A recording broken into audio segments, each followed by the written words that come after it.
샬롬 이목사입니다. 비가 오락가락하는 시기에 모두 안전하고 건강하기를 기도합니다. 신학교 교회사 수업 중에 기억나는 것이 있습니다. 미국의 영적 부흥에 관한 부분이었습니다. 조나탄 에드워드나 무디 같은 시대에 일어난 영적 부흥에 관한 것이었습니다. 아직도 기억나는 것이 있는데 영적 부흥 직전의 상황입니다. 미국에서 몇 번의 영적 부흥 바로 직전에 일어난 사회적 현상들은 공통점이 있습니다. 물질 만능주의, 정치적 혼란, 사회적 특별히 성적인 혼란이었습니다. 이러한 사회적 현상은 오늘날 우리가 살고 있는 이 시대에도 동일한 것 같습니다. 극심한 배타주의의 정치권, 창조를 위해 건물치라고 하는 물질 우상주의, 그리고 성적인 일탈을 자유라고 이야기하는 미디어의 시대에 살고 있습니다. 곰곰이 생각해보니 저희가 살고 있는 시대가 마치 초대교회와 같지 않을까라고 생각을 해봅니다. 예수님에 대한 모든 이야기는 부정되고 그를 따르고 믿음으로 사는 사람들에게는 부정적 이미지만 더 칠해져 있는 그런 상황 가운데 살고 있는 것 같습니다. 그래서 저는 성도님들과 함께 새로운 영적인 부흥과 회복을 사모하며 시간이 될 때마다 느헤미야의 말씀을 함께 나누려고 합니다. 오늘 느헤미야 1장에서 3절, 5절, 6절 말씀을 다 함께 읽겠습니다. 그들이 내게 대답하였다. 서로 잡혀오지 않고 그 지방에 남은 사람들은 거기에서 고생이 아주 심합니다. 업신여김을 받습니다. 예루살렘 성벽은 허물어지고 성문들은 다 불에 탔습니다. 주 하늘의 하나님, 위대하고 두려운 하나님, 주님을 사랑하는 이들과 세운 언약, 주님의 계명을 지키는 이들과 세운 언약을 지키시며 은혜를 베푸시는 하나님, 이제 이 종이 밤낮 주님 앞에서 드리는 주님의 종 이스라엘 자손을 위하여 드리는 이 기도에 귀를 기울이시고 살펴주십시오. 우리 이스라엘 자손이 주님을 거역하는 죄를 지은 것을 자복합니다. 저희 집안까지도 죄를 지었습니다. 아멘. 느헤미야 1장 1절은 이 말씀의 저자가 누구이고 어디에 있는지 말하고 있습니다. 느헤미야라는 이름의 뜻은 하나님께서 위로하신다입니다. 그는 지금 수산에 있습니다. 수산은 바셋 제국의 중요한 도시입니다. 느헤미야는 이곳에서 왕에게 술잔을 받들어 올리는 일을 합니다. 이는 느헤미야가 굉장히 왕과 가까이 있던 자이고 왕의 신뢰를 얻은 자라는 것을 말합니다. 당시 왕을 음해하기 위해서 많이 사용한 방법이 왕이 먹는 음식에 독을 넣어서 죽이는 것이었고, 그렇게 술잔을 받들어 올리는 이유는 왕의 생명과 직접적 연관이 있던 일입니다. 이방인이었던 느헤미야가 이런 일을 할 수 있었던 것은 그가 하나님의 사람이었다는 것을 증명합니다. 하나님을 믿기에 그는 정직한 사람이었던 것 같습니다. 마치 이스라엘의 요셉이나 다리우스 왕 시절의 다니엘과 같이 정직하였기에 왕의 신뢰를 얻었습니다. 이런 느헤미야가 한 사람을 만나게 되는데요. 하나님과 유대 사람들입니다. 느헤미야가 이들을 만나는 일이 쉬운 일이었을까요? 묵상을 하면서 느헤미야의 마음을 생각해 보았습니다. 느헤미야는 떨리는 마음으로 이들을 만나려고 했을 것입니다. 생각을 해보니 느헤미야가 직접 그들을 찾았다기보다 사람을 시켜 데려오지 않았을까 하고 생각합니다.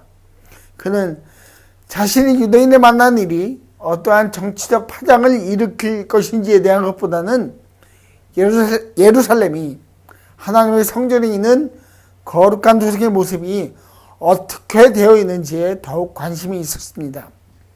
하나님은 예루살렘이 엉망이 되었다고 말합니다. 성벽은 무너지고 성문들이 다 불에 탔다고 말합니다. 그리고 그곳에 있는 사람들은 고색이 아주 심하고 업신여김을 받는다고 말합니다. 그 이야기를 들은 느헤미야의 마음은 어땠을까요? 4절은 그가 주저앉아서 울며 금식하였다고 말합니다. 자신이 태어난 나라의 슬픈 상황을 들었을 때 그는 그 상황을 그냥 지나치지 않았습니다. 그 슬픔이 자신의 슬픔인 것처럼 생각하고 그곳에서 고생하는 사람들에 대한 생각으로 애통해했습니다. 하나님의 백성들이 얼마나 고생을 할까? 하나님의 성전이 엉망으로 대접을 받는 모습을 보는 나의 동족들의 마음은 어떨까라는 마음을 가졌을 것입니다.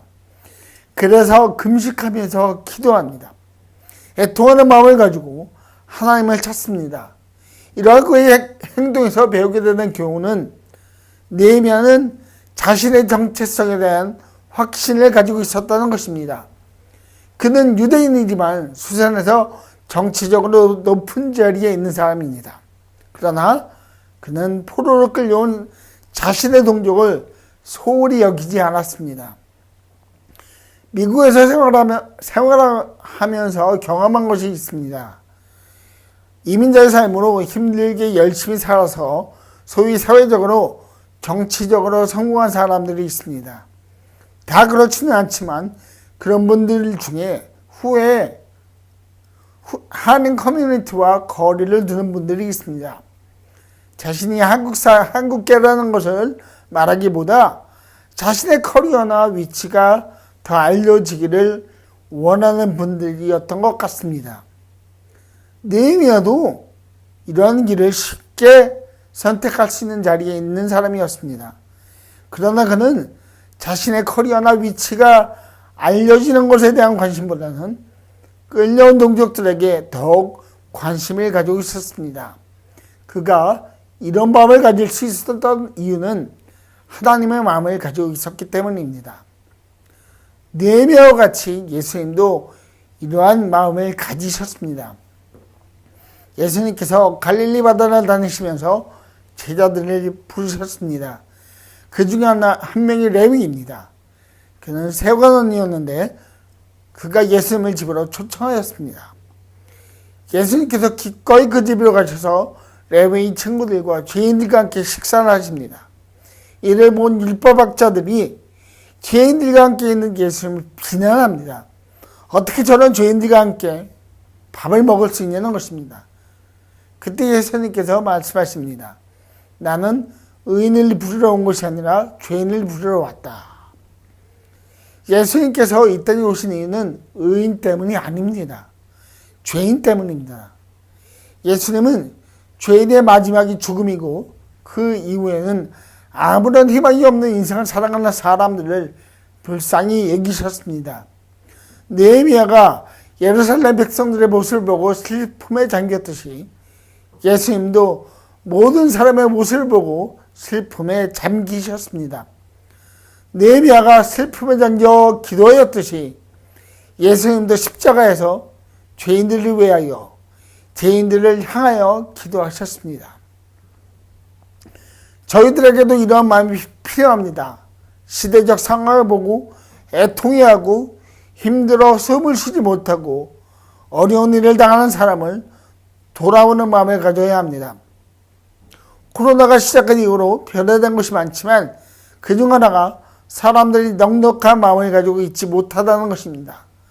더욱더 이기적이고 배타적이 되어 있는 것 같습니다.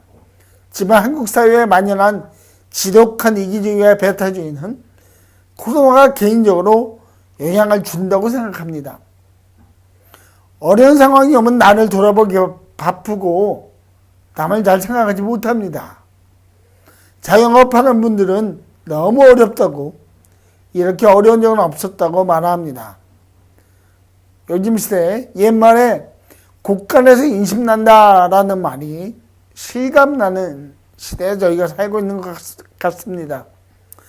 많은 사람이 이렇게 이기적일 수밖에 없는 상황에 살고 있지만 하나님의 자녀들은 느헤미야의 마음을 가져야 합니다.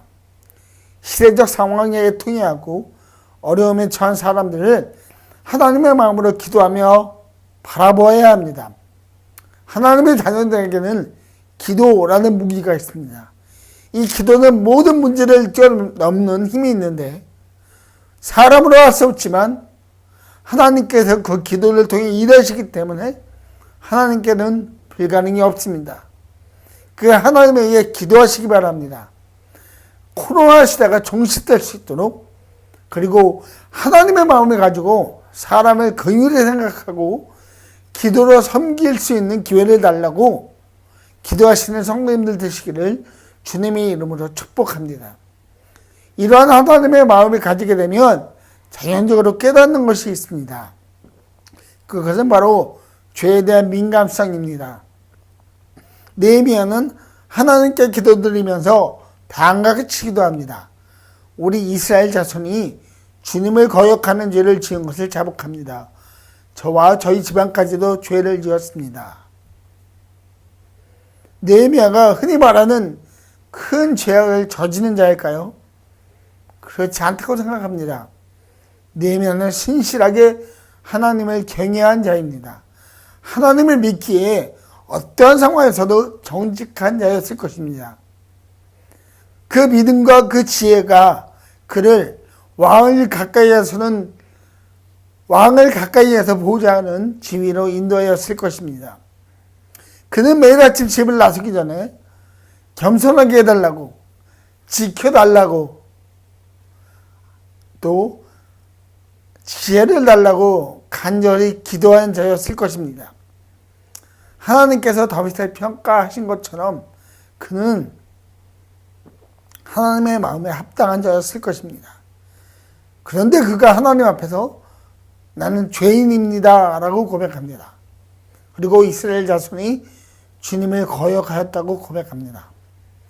이 고백에서 알 수 있는 것은 그가 얼마나 하나님과 친밀한 관계에 있냐는 것입니다. 하나님을 가까이 하면, 성령으로 충만하게 되면 두 가지를 알게 됩니다. 하나는 하나님의 영광입니다. 이 세상에 지어진 모든 것들만 모아도 이 모든 것을 창조하신 하나님을 경외하게 됩니다. 1999년에 백두산을 올라간 적이 있는데요. 정말 힘들게 올라갔습니다. 많은 계단을 통과하고 또 걸어서 1시간 반 정도 걸어왔더니 마침내 천지 앞에 도달하게 됐습니다. 아무 말도 할 수 없었습니다. 그냥 와, 놀랍다 라는 그 말밖에 할 수 없었습니다. 그 누구도 약속하지 않았는데 같이 간 사람들이 주 하나님 지으신 모든 세계를 찬양했습니다. 이러한 하나님의 영광을 맛본 자들이 알게 되는 다른 한 가지는 사람이 얼마나 연약한 자인가를 아는 것입니다. 연약함이라는 것은 외적이거나 육신적인 모습을 의미하지 않습니다. 하나님의 영광이 가까이 갈수록 점점 더 깊어지고 점점 더 넓게 보인 나의 추악함이 있습니다. 날마다 하나님께 가까이 하려는 소망과 기도 중에도 여전히 보이는 나의 모습들. 또 넘어졌구나. 이 순간만큼 왜 내가 기도하지 못했지? 왜 이 순간에는 내가 하나님의 생각보다 앞섰을까? 라는 순간들이 있습니다. 사도 바울도 이 문제에 대해서 로마서에서 다음과 같이 고소합니다. 나는 속상함으로는 하나님의 법을 즐거워하나 내 지체에는 다른 법이 있어서 내 마음의 법과 맞서서 싸우며 내 지체에 있는 죄의 법에 나를 포로로 만드는 것을 봅니다. 사도 바울의 절절한 심정이 느껴집니다. 그의 앞에 놓인 영적 전쟁이 그가 얼마나 힘든 것이라는 것을 말합니다. 그러나 바울은 이러한 싸움의, 영적 싸움의 결과에 대해 다음과 같이 말합니다. 우리 주 예수 그리스도를 통하여 나를 건져주신 하나님께 감사를 드립니다. 연약함보다는 주의 영광에 눈을 고정하겠다는 마음의 결단입니다. 나를 위해 십자가에서 피 흘리셨고 나를 위해 부활하신 곳에 눈을 고정하겠다는 마음의 결단입니다. 주님께서 피 흘리심으로 인하여 그를 건져주셨다는 고백에서 저희들은 하나님의 풍성한 자비하심과 은혜를 알게 됩니다. 조건 없이 사랑하셔서 건져주신 분이 하나님이십니다. 그분은 우리의 영적 전쟁의 모든 것을 주관하시고 같이 동행하시는 분입니다. 그렇게 때로 넘어질지라도 다시 일으키시는 신실한 하나님의 영광을 날마다 찬양하는 성도님들 되시기를 주님의 이름으로 축복합니다. 말씀을 마치겠습니다. 지금은 혼란의 때입니다. 느헤미야가 들었던 엉망이 되어버린 예루살렘의 모습이 현재 저희가 살고 있는 시대와 별 다르지 않는 것 같습니다. 그러나 이 시대에 하나님의 자녀들이 담당해야 할 일들을 기억하십시오. 그것은 다른 사람을 긍휼히 생각하는 것이고 하나님의 영광 가운데 모든 죄를 용서해 주신 하나님의 은혜를 사모하고 간구하고 기도하는 것입니다. 그리하여 하나님의 새로운 은혜를 기대하며 이전에 없었던 부흥을 소망하는 미랄교회 성도님들 되시기를 주님의 이름으로 축복합니다. 기도하겠습니다. 하나님, 오늘 하나님 말씀 통하여 느헤미야의 마음을 주셨으니 감사합니다. 하나님, 저희들이 하나님의 마음으로 힘들고 어려운 자들에게 그런 이야기를 하는 자들을 긍휼히 알게 해주시고 날마다 주님을 가까이 함으로 인하여 주님, 내 연약함을 더욱더 깊게 고민하고 하나님한테 기도하면서 주님, 날마다 주님으로부터 세임받아 성령이 충만한 자로 살기를 원합니다. 하나님, 우리를 도와주시고 우리와 함께 해주시고 한 걸음 한 걸음 동행하여 주십시오. 언제나 함께 하실 예수 그리스도 이름으로 감사하며 기도하였습니다. 아멘.